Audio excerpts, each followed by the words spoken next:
construction d'une stratégie de développement sobre et résilient au changement climatique a entrepris depuis le mois de mars 2022 un processus qui vise à mettre en place un processus de scénarisation et de modélisation pour faire une analyse rétrospective sur les ambitions du Sénégal en termes de transition énergétique, transition industrielle, transition urbaine et infrastructurelle et agricole. Mais pour l'exercice d'aujourd'hui, nous avons mis en avant la question de la transition énergétique. Et actuellement, il y a plusieurs acteurs membres du groupe thématique qui a été mis en place, composé des institutions publiques, mais aussi des acteurs non étatiques, notamment le privé, mais aussi des ONG de la société civile, qui ont déjà identifié des éléments relatifs à la vision sur la transition énergétique, mais aussi ils ont pu identifier les transformations clés nécessaires pour aller vers cette transition énergétique d'ici 2005, vers un horizon temporel de long terme, à savoir la 2050, mais aussi avec des objectifs de court et de moyen terme pour répondre un peu aux objectifs de court terme lorsqu'il s'agit de répondre à la demande énergétique incessante, mais aussi une demande énergétique non seulement par rapport aux ménages, mais aussi surtout par rapport aux secteurs émergents et économiques, notamment les transports, l'industrie et j'en passe. Donc cette session va nous permettre d'identifier les combinaisons possibles en termes d'options technologiques, notamment c'est ce qu'on appelle les scénarios, mais aussi ces scénarios doivent être aussi pertinents pour pouvoir répondre un peu aux besoins, non seulement en termes d'accès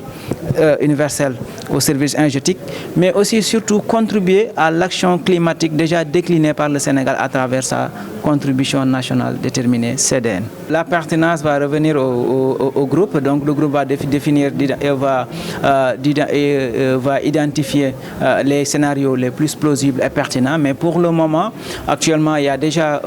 un jeu de 4 scénarios qui ont été déjà identifiés. Un scénario qui va permettre un peu, qui met l'accent sur la mise en œuvre de l'ambition climatique, notamment la CDN.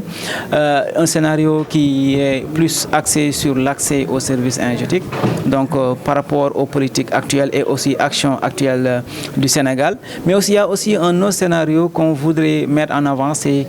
comment renforcer le verdissement de l'accès, donc en mettant en place ou bien en faisant la promotion de tout ce qui est solution verte dans la demande et aussi l'offre énergétique. Et aussi un autre scénario que l'on considère étant important, c'est comment renforcer, accélérer la mise en œuvre des technologies plus propres et surtout les technologies d'énergie renouvelable. Mais on considère que puisqu'il y a déjà en 2000, en tout cas ça devient de plus en plus clair et clair à plusieurs niveaux, mais compétitivité des énergies renouvelables est en tout cas jusqu'à présent est démontrée, et on considère qu'avec l'accès plus facile des énergies renouvelables, on pourrait d'ici 2050 aller vers une accélération de la pénétration des énergies renouvelables sur tous les secteurs d'activité, et surtout l'industrie, l'agriculture, mais aussi